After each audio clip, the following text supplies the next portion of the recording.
Nakagat ang kapatid mo ng ahas sa gubat. Nagtagumpay ang aking kakambal na paslangin ng aming ama. Hanggang ngayon, Roman, hindi mo pa rin pala naiintindihan.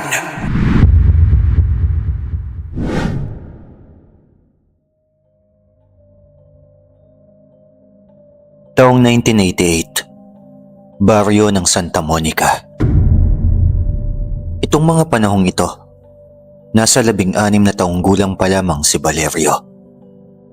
Nakatira sila sa liblib na baryo ng Santa Monica, kung saan malalayo ang agwat ng mga kabahayan at maliban doon, hindi pa abot ng sistema ng kuryente ang kanilang baryo, kaya kandila at lampara lamang ang kanilang pangtanglaw tuwing sasapit ang gabi. Ngunit gayon pa man, hindi naging mahirap sa pamilya ni Valerio ang ganoong buhay. Maliban sa kinalakihan na niya ang ganoong buhay, masaya na sila ng kanyang pamilya sa ganoong estado at kontento na rin sila sa kung ano ang meron sila.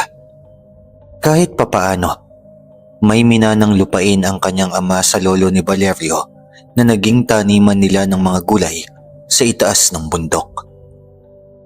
Pinagtataniman nila iyon ng mga kamote, okra, talong at iba pang gulay na pinagkukunan nila ng ikinabubuhay at ipinangtatawid na rin nila ng kanilang gutom. Nang pagtuntong ni Valerio ng 18 taong gulang, isang pangyayari ang di nila inaasahan na nagpahirap lalo sa kanilang buhay. Nang minsan kasing nagabihan ng ama ni Valerio sa pangangahoy, aksidente itong nalaglag sa bangin. Si Valerio dapat ang mangangahoy noon, ngunit dahil masama ang kanyang pakiramdam, ang kanyang ama na ang gumawa ng gawaing iyon. Isang aksidente ang naganap. Nahulog na ang ama ni Valerio sa bangin na agad nitong ikinamatay. Umabot pa nga ng 2 araw ang paghahanap sa bangkay nito dahil nga wala namang nakakita ng pangyayari. Sa totoo lang, Kapepe, malaking katanungan ang pagkamatay ng ama ni Valerio sa kanila dahil maliban sa mga natamong bali nito sa katawan dulot ng pagkakahulog, nagtamo din ito ng malaking pinsala sa tiyan at malalim na hiwa na katulad ng sakalmot ng mabangis na hayop. Butas ang tiyan ng kanyang ama at wala na ang mga lamang loob nito. Ang hinala ng ilan, nabiktima daw ito ng aswang at pagkatapos makuha ng nilalang ang nais sa ama ni Valerio, itinapon ang kanyang katawan sa bangin. Sabi naman ng ilan, nang mahulog ang ama ni Valerio sa bangin, doon siya inatake ng mga aswang. Ano man sa mga iyon, ang punot dulo pa rin ng pagkamatay ng ama ng binata ay ang aswang. Ikinalumpo ng pamilya ni Valerio ang pagkamatay ng haligi ng kanilang tahanan. At dahil dito, inako na ng binata ang pagiging padre de pamilya at siya na ang bumuhay sa kanila. Dahil nga may matagal na ring karamdaman ng kanyang ina at bata pa ang kanyang 3 kapatid, siya na ang gumagawa ng mga gawain ng kanyang ama. Ang magtanim at maglako ng kanilang mga gulay. Habang lumilipas ang panahon, nakakausad na ang pamilya ni Valerio sa buhay, ngunit ang pagkamatay ng ama niya, tila ba araw-araw nilang naaalala. Maliban kasi sa pangungulila ni Valerio at ng kanyang mga kapatid sa kanilang ama, bumagsak palalo ang katawan ng kanilang ina dahil sa kalungkutan. At paglipas nga ng 4 na buwan, sumunod na rin ito sa kanilang ama.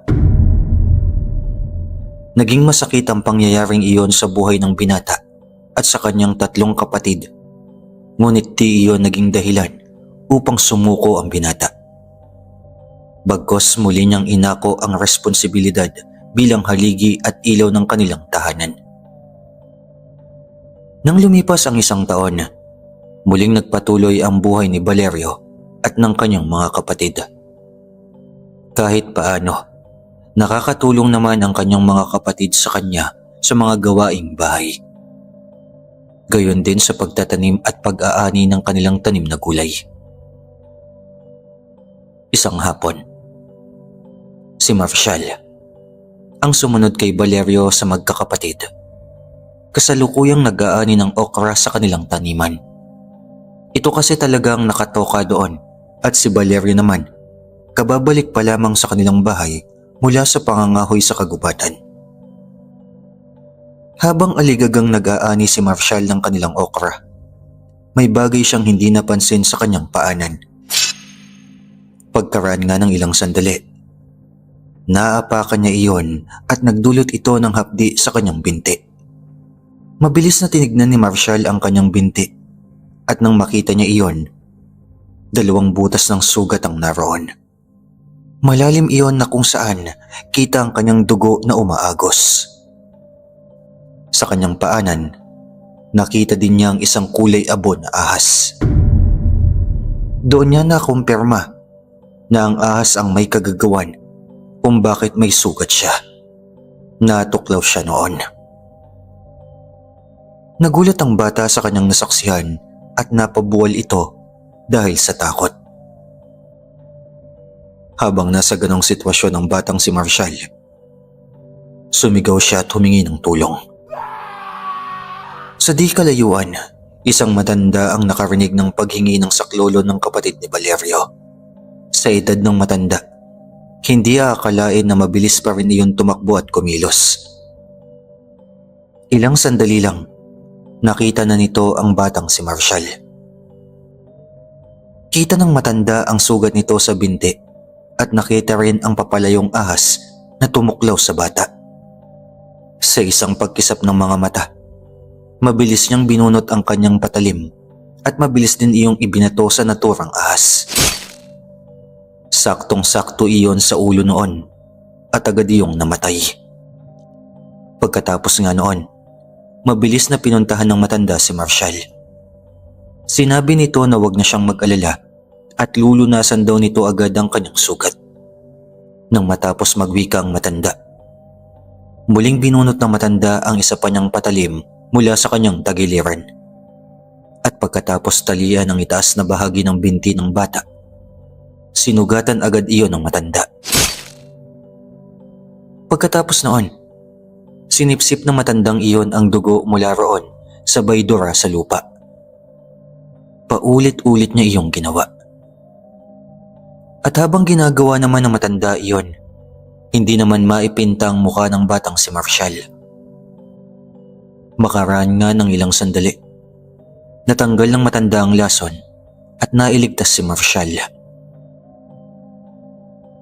Nilagyan pa ng dahon ng bayabas ang sugat ng bata at muli iyong tinalian ng telang pinunit ng matanda sa damit ni Marshall. At dahil nga sa takot at panghihina ng katawan, nahimatay ang bata. Dahil doon, nagpa siyang matandang estranghero na bitbitin si Marshall at dalhin sa kanyang pamilya. Sa kabilang banda naman, hindi na mapalagay si Valerio. Dahil mag-iisang oras na, simula nang umalis si Marshall at mamitas ng gulay. Baka kung anong nangyari kay Marshall susundan ko na siya sa gubat. Wika ni Valerio sa kanyang mga kapatid. Dagdag pa nito na magsara ng mga pinto at bintana at maglagay ng mga pangontra sa aswang. Agad namang tinanguan ng mga kapatid ni Valerio ang inutos niya at pagkatapos noon, agad na nga niyang tinungo ang gubat. Doon yon sa ituktok ng bundok. Halos magdidilim na nga iyon. Nag-aagaw na ang liwanag at ang dilim sa daanan, kaya nagdala ng sulo si Valerio para pangtanglaw nila sa pag-uwi. Nakakalahati pa lamang si Valerio sa daan patungong bundok nang makasalubong na niyang matanda na bitbit ang kanyang kapatid, ang matandang nagligtas kay Marshall. Bumahid sa mukha ng binata ang pagtataka. Agad itong nagtanong ng, "Anong ginawa mo sa kapatid ko?" Napatigil naman ng matanda at napangiti. Sabay nagwika ng, Iho, nakagat ang kapatid mo ng ahas sa gubat. Ngunit ligtas na siya. Naalis ko na rin ang lason sa kanyang katawan. Nawalan lang siya ng malay dahil sa takot. sagot ng matanda. At pagkatapos noon, ibinigay ng matanda si Marshall kay Valerio. Alalang-alala si Valerio sa kanyang kapatid. Agad niyang sinipat ang sugat nito, gayon din ang paghinga ng kanyang kapatid. Pagkabigay nga ng matanda sa katawan ni Marshall, tumalikod na ito at naglakad papalayo. Ngunit bago pa man makalayo ang matanda, agad nagwika si Valerio dito ng pasasalamat. Hindi niya daw kasi alam na gano'n ang nangyari, kaya humingi rin ito ng pasensya. Dagdag pa nito na nag-aalala lamang siya dahil talamak na noon sa kanila ang pambibiktima ng mga aswang.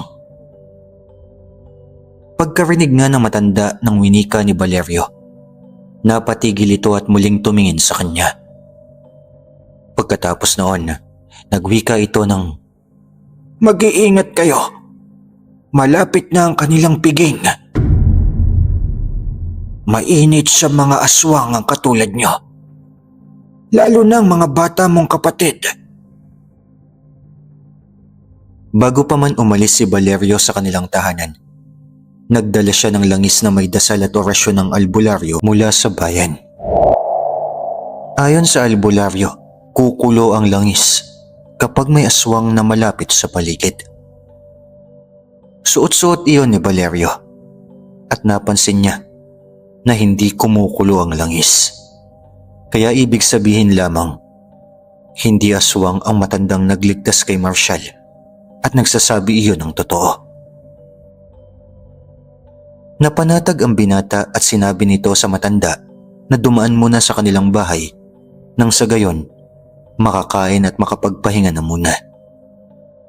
Pagpapasalamat na rin sa pagligtas niya ng buhay ng kanyang kapatid.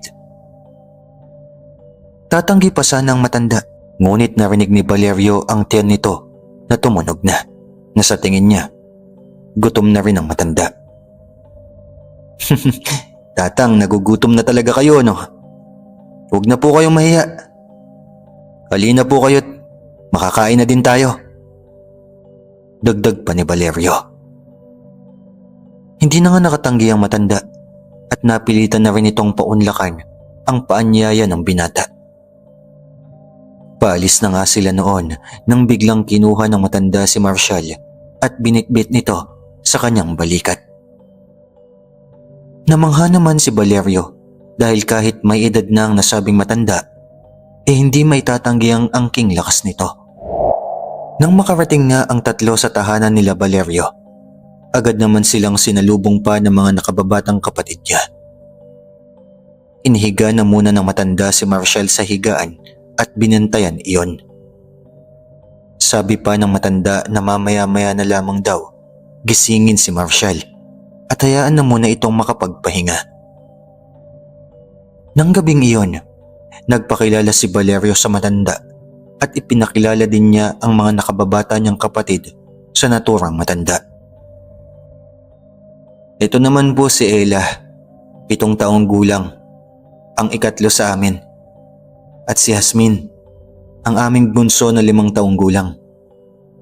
Kayo po, tatay, ano pong pangalan niyo? Tawagin nyo na lang akong Lolo Ramon. Isa akong manlalakbay na manggagamot. Sagot naman ni Lolo Ramon. Habang pinagsasaluhan nila ang masarap na hapunan, naikwento naman ni Valerio ang patungkol sa mga magulang nila sa matanda. Habang nakikinig ang matanda sa mga sinasabi ni Valerio, isang tinig ang kanyang narinig at nagsabi ng, Ramon, siya na ang hinahanap mo. Napaismid naman si Lolo Ramon. Hindi niya pinahalata ang narinig sa nagsasalitang si Valerio. At yun po ang dahilan kung bakit ulila na po kami magkakapatid. Ngunit di po ako nawawala ng pag-asa. Alam ko pong ginagabayan po kami ng aming mga magulang. at hindi ko po sila bibiguin. Poprotektahan ko po ang mga kapatid ko. Alam ko na tiwala sila sa akin na magagampanan ko ang responsibilidad na ito. Pagkarinig ng mga katagang iyon, nagsalita naman ng matanda ng, Kung saan man naroon ang inyong mga magulang, panigurado ako na ipinagmamalaki ka nila, Valerio. Nangilid naman ang mga luha sa mga mata ni Valerio pagkarinig niya ng mga katagang iyon. At pagkatapos nga nilang maghapunan, sinabi ni Valerio na doon na lamang magpagabi ang matanda dahil alam nito na delikado na ang gubat ng mga oras na iyon. Dagdag pa nito na talamak ang mga aswang sa kanilang baryo, lalo na sa gubat na kanyang daraanan ng mga ganong oras. Ang sabi naman ng matanda, yun daw talaga ang pakay nito sa kanilang lugar. Napakunot ng noo si Valerio sa kanyang narinig. Alam niya na may angking kakayahan ng matanda.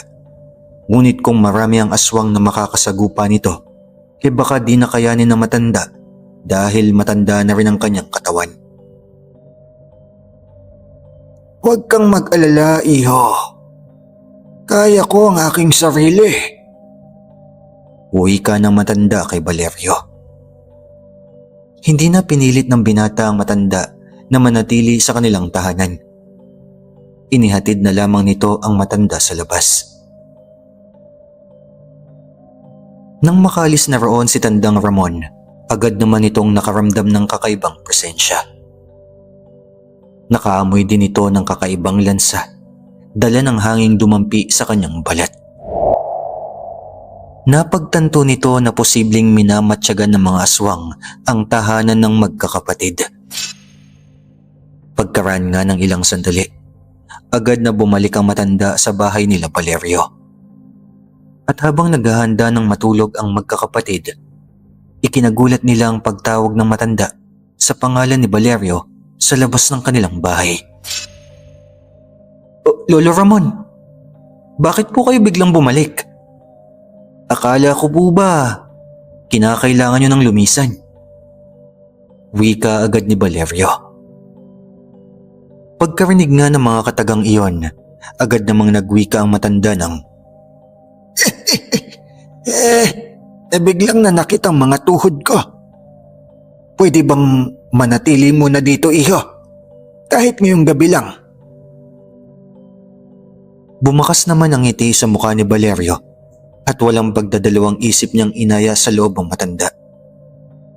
Masaya ito na nanatili ang matanda ng gabing iyon.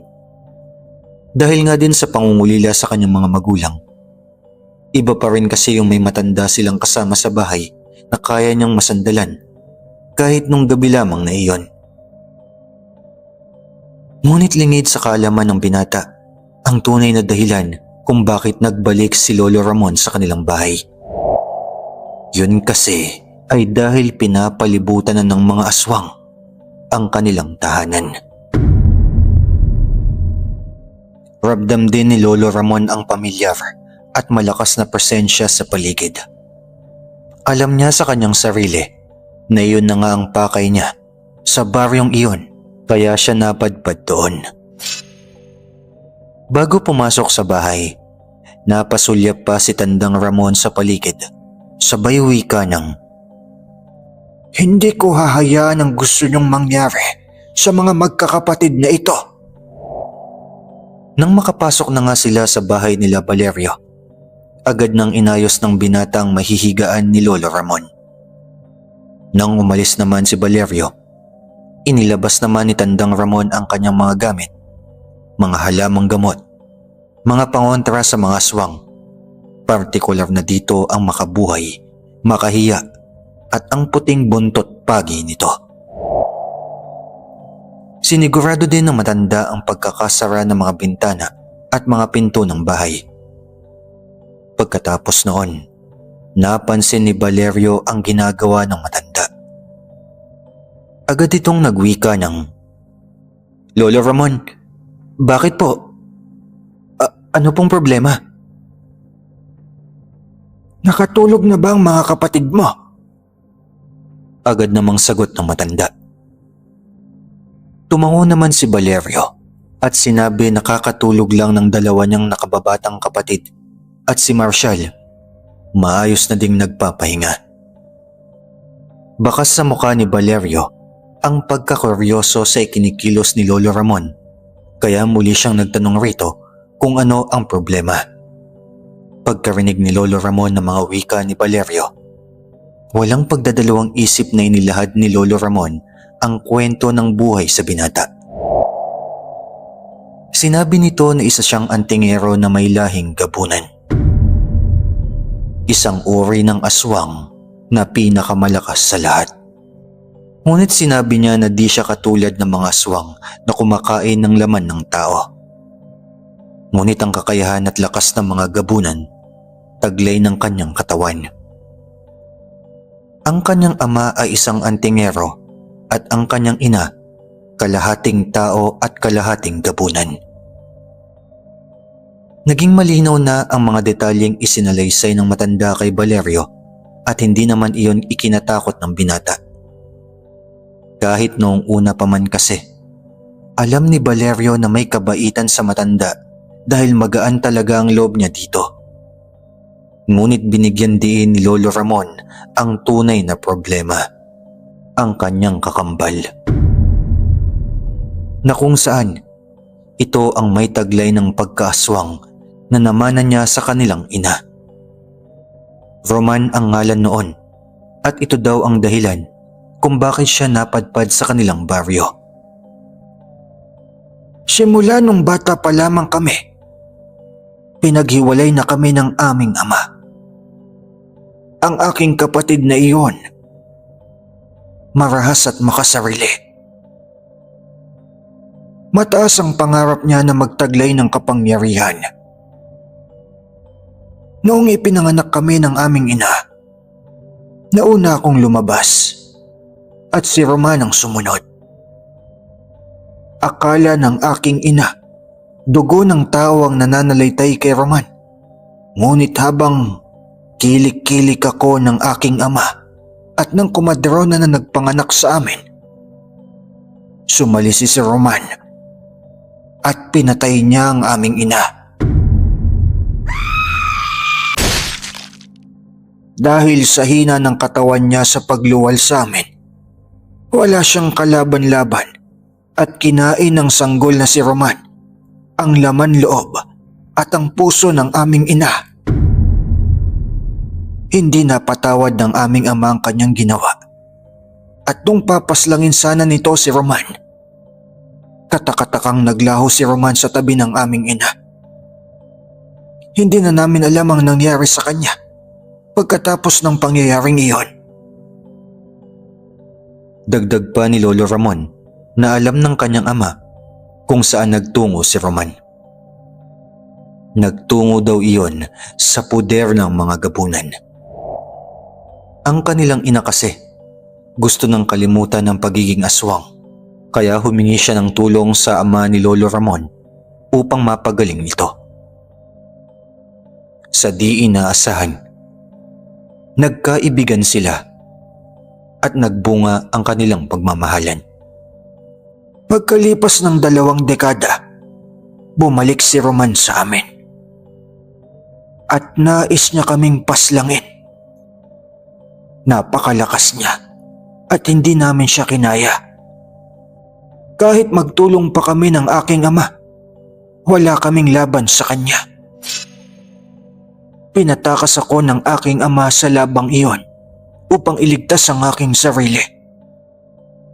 Wala akong magawa kundi ang iwan siya dahil wala pa akong sapat na kakayahan upang matalo noon si Roman. At pagkatapos noon, nagtagumpay ang aking kakambal na paslangin ng aming ama. Isinumpa ko ang araw na iyon. Nagaganti ako kay Roman at uubusin ko ang kanilang hanay. Kaya ngayon, ako'y napadpad dito sa inyong baryo dahil dito ako dinala ng aking gabay. Alam ko na kung sino ang nasa likod ng mga nakaraang pangbibiktima ng mga aswang dito.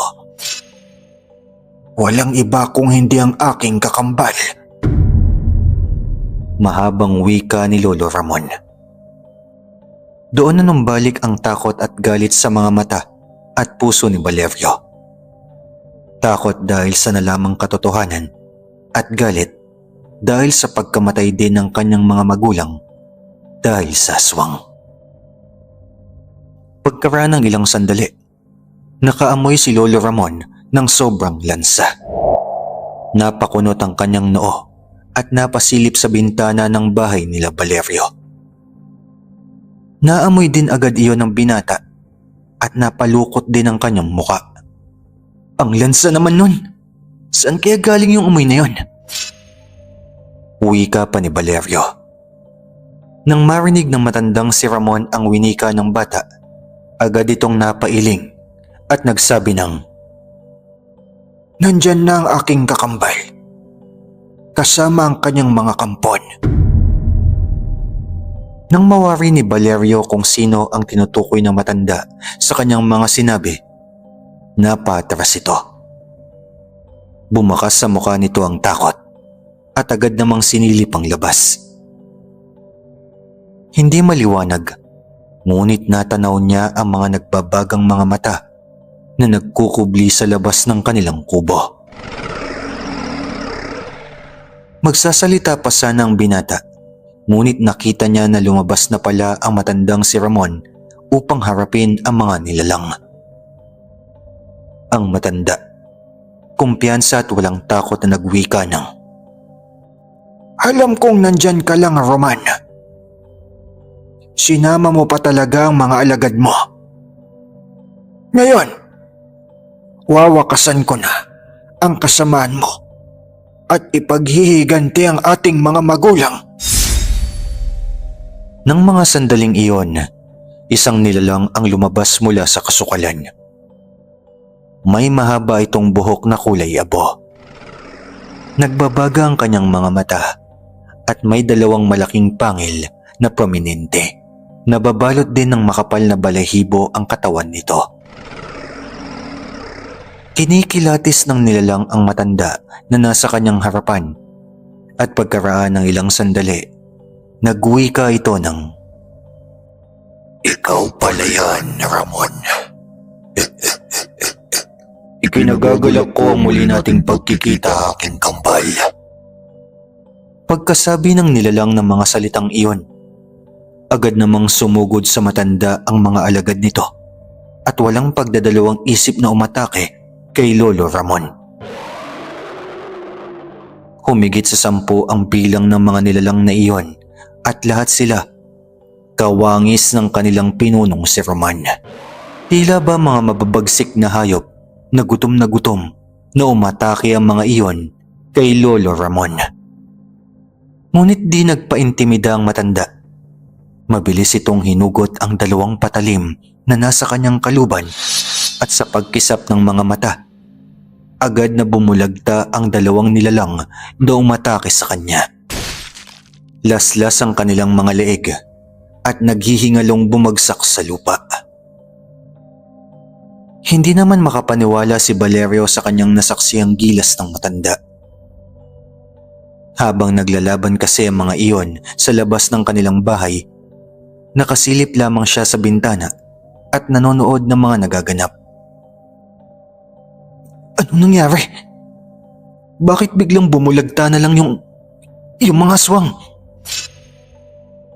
Gulat na tanong ng binata sa kanyang sarili. Hindi makapaniwala ang binata sa angking kakayahan ng matandang kanyang nakilala. Baka sa mukha nito ang pagkamangha. Ngunit may kaba din na nararamdaman.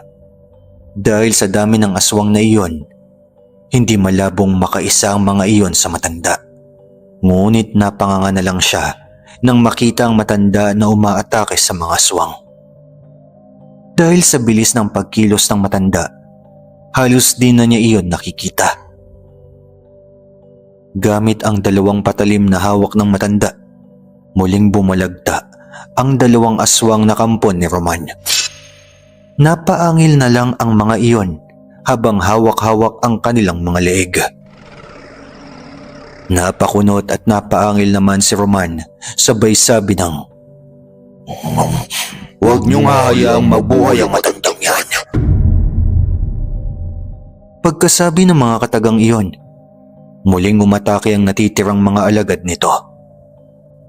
Lahat sila nagbago ng anyo at naging mga baboy ramo na sinlaki ng tao. Dahil doon, agad inihanda ng dayuhang manggagamot ang kanyang sarili. Mabilis itong bumigkas ng mga kataga na hindi pamilyar. Lingid sa kaalaman ni Valerio, ang mga katagang iyon, isang uri na ng orasyon para sa bakod at proteksyon nito para sa kanyang sarili.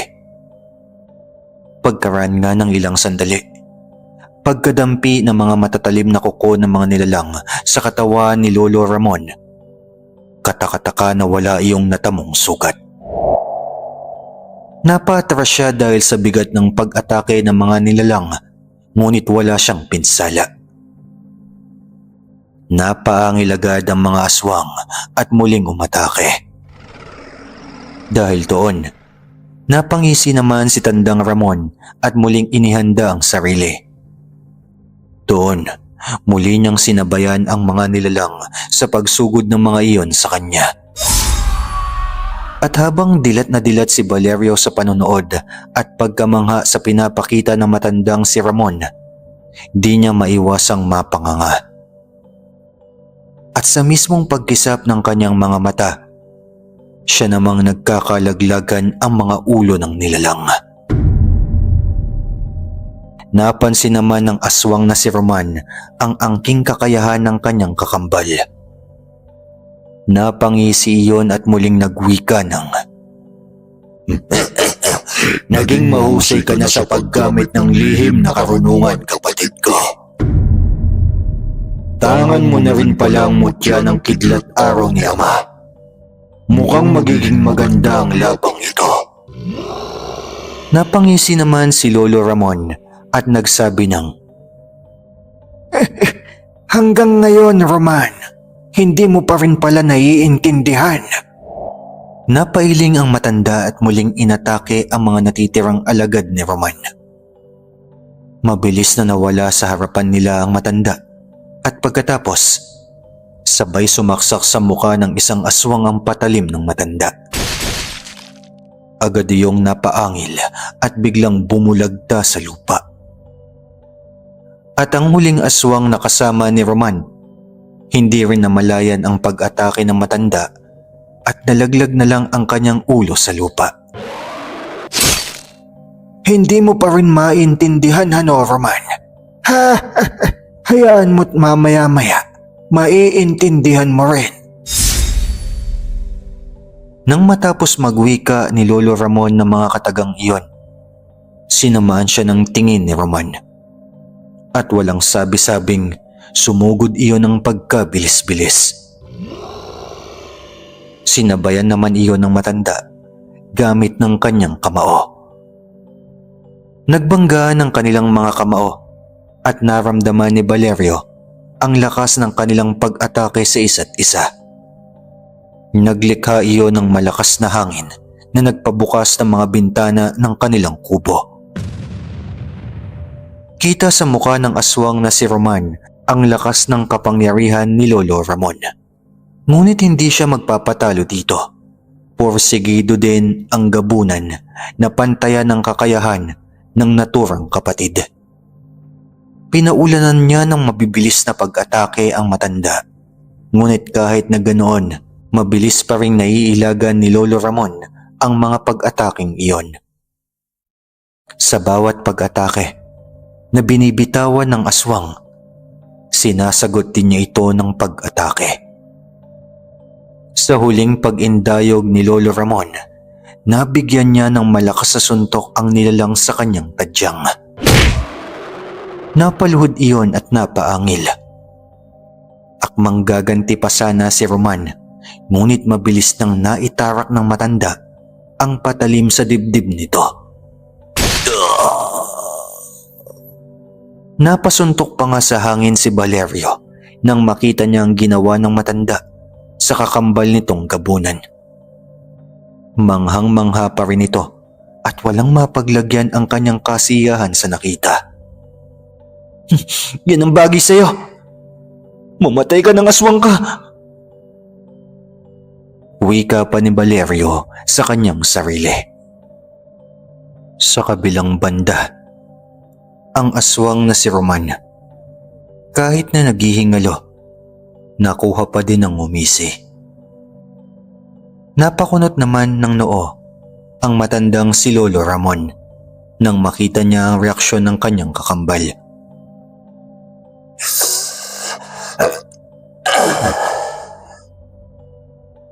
Kapatid, malaki na talaga ang itinaas ng iyong kakayahan kumpara noon sa huli nating pagkikita.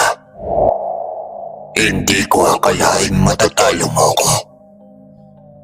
Ngunit akala mo ba na hanggang dito na lang ang aking kakayahan? Wika ng aswang na si Roman. Pagkaraan nga ng ilang sandali ay may kumaluskos sa kasukalan. At pagkaraan ng ilang sandali, isang ahas ang lumitaw dito. Pamilyar iyon kay Lolo Ramon dahil iyon ang ahas na tumuklaw sa kapatid ni Valerio. Naalala mo ba ang ahas na iyan, kapatid? Ang tumuklaw sa batang iniligtas mo. Akala mo ba naayos mo na ang kamandag ng aking alaga? Anong ibig mong sabihin? Wika naman ni Lolo Ramon.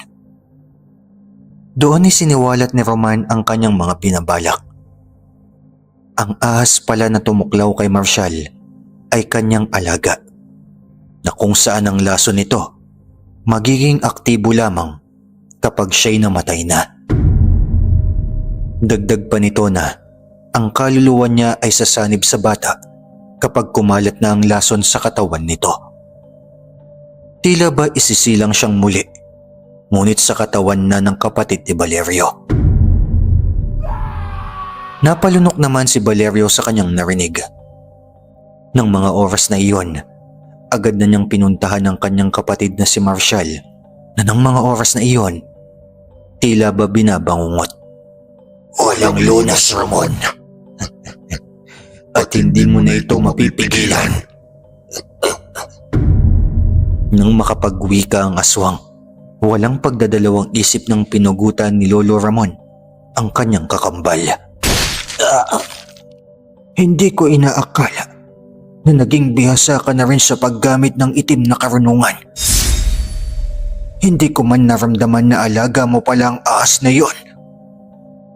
Tuso ka talaga, Roman. Wika ng matandang si Lolo Ramon.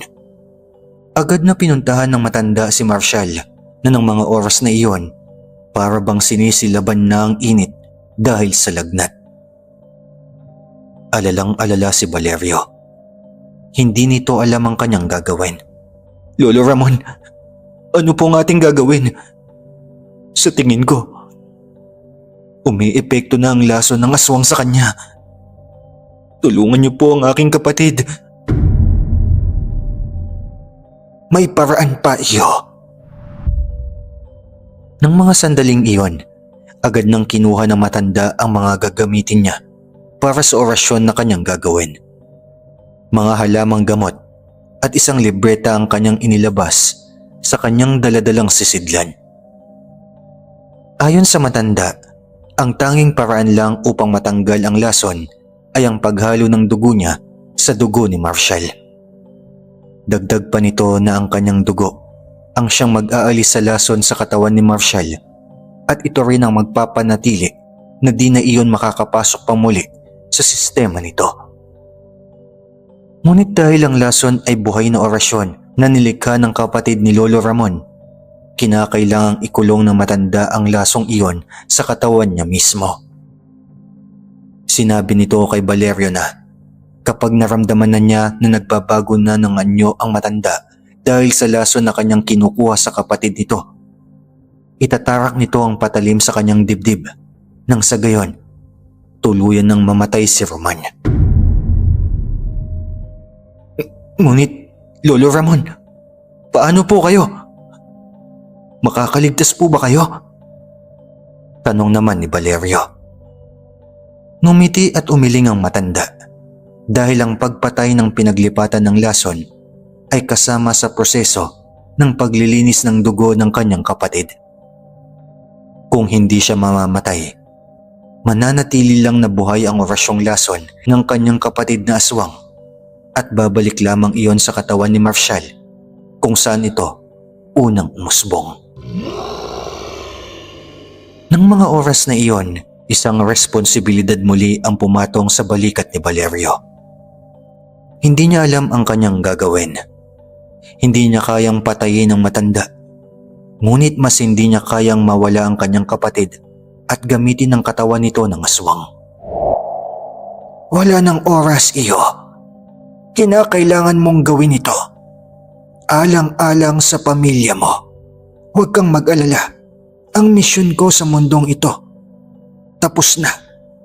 Kapag nagawa mo ang ating mga pinaplano, tatanawin kong utang na loob ang gagawin mo dahil magiging bahagi ka ng paghihiganti ko sa aking kakambal sa pagpatay niya sa aming mga magulang. Magpakatatag ka, Valerio. Kaya mo to. Mahabang salaysay ni Lolo Ramon. Maluha-luha man si Valerio.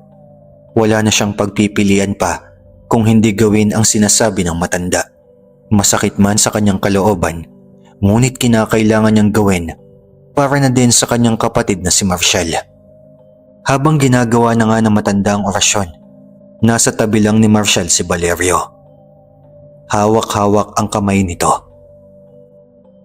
Nang mga sandaling iyon, naisip ni Lolo Ramon na kung hindi naging aswang ang kanyang kakambal na si Roman, marahil ay magiging ganun din ang pagmamahalan nila sa isa't isa na magkapatid.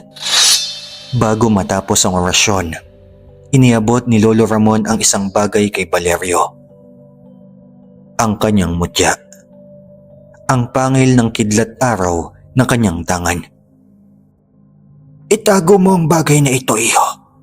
Karapat dapat kang taglayin ang bagay na iyan.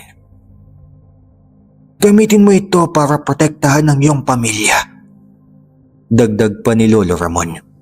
Napakunot ng noo si Valerio nang kunin niya ang naturang bato. Kulay abo ng bato iyon na may matulis na dulo. Bakit po kidlat araw ang tawag dito? Tanong naman ng binata sa matanda. Napangiti na lang ang matanda at nagwika ito ng, Si Hagum nang magpapaliwanag sa iyo pagdating ng tamang panahon. Napakunot naman ang noo ng binata. Halata dito na hindi naiintindihan ang mga sinasabi ni Lolo Ramon. Pagkaraan ng ilang minuto, nagliwanag ang katawan ni Lolo Ramon, gayon din ang katawan ni Marshall. Nang mga oras na iyon, isinasali na ng matanda ang dugo nito sa bata at ang nalasong dugo ni Marshall ang pumapalit sa katawan nito. Napapansin din ni Valerio na unti-unting nagbabago ang anyo ng matanda. Nagkakaroon na siya ng mga katangian ng aswang, tinutubuan ng mga balahibo, nagkakapangil at humahaba ang mga kuko. Yun ang senyales upang itarak ang punyal sa kanyang puso. Nang mga sandaling iyon, mabigat man sa kalooban ni Valerio, wala na siyang pagpipilian pa. Nang makita niyang bumalik na ang magandang kondisyon ng kanyang kapatid, napangiti na lamang ito. Ngunit nang sipatin niya ang matandang si Ramon, ang wangis nito, ganap ng aswang. Pagkaraan pa ng ilang sandali, nagwika si Lolo Ramon ng, Gawin mo na, Valerio. Pagkasabi ng matanda, agad nang itinarak ni Valerio ang punyal sa dibdib nito.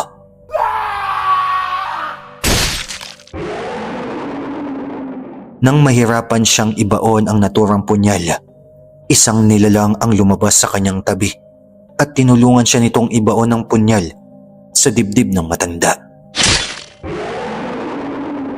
Ang nilalang, tila ba isang diwata na may gininto ang kasuotan. Kulay abo ang mahaba nitong buhok at may nagliliwanag itong mga mata. Nang maibaon ang punyal sa puso ng matanda, sumabog ang katawan nito at naging mga alitaptap. Lolo Ramon, marami pong salamat sa pagligtas mo sa aking kapatid. Habang buhay kong tatanawin na utang na loob ito. Bulong pa ni Valerio sa kanyang sarili. Napatingin si Valerio sa diwata na tumulong sa kanya na itarak ang punyal sa dibdib ni Lolo Ramon. Napawika ito ng, "Ikaw yung hagub na tinutukoy ni Lolo Ramon, hindi ba? Ang gabay ng mutya ng paangil ng kidlat araw." Sabay pakita sa mutya na ipinagkaloob sa kanya ng matanda. Napatango na lamang ang diwata at hindi na nagsalita pa. Bakas din sa nilalang ang kalungkutan dahil sa pag-aalay ng buhay ng matandang si Ramon upang iligtas ang buhay ng kapatid ni Valerio. Lumipas ang ilang taon, naging manggagamot ng baryo si Valerio. Dahil maliban sa mutya ng pangil ng kidlat araw, nakuha din ni Valerio ang libreta ni Lolo Ramon na naglalaman ng mga lihim na karunungan para sa panggagamot.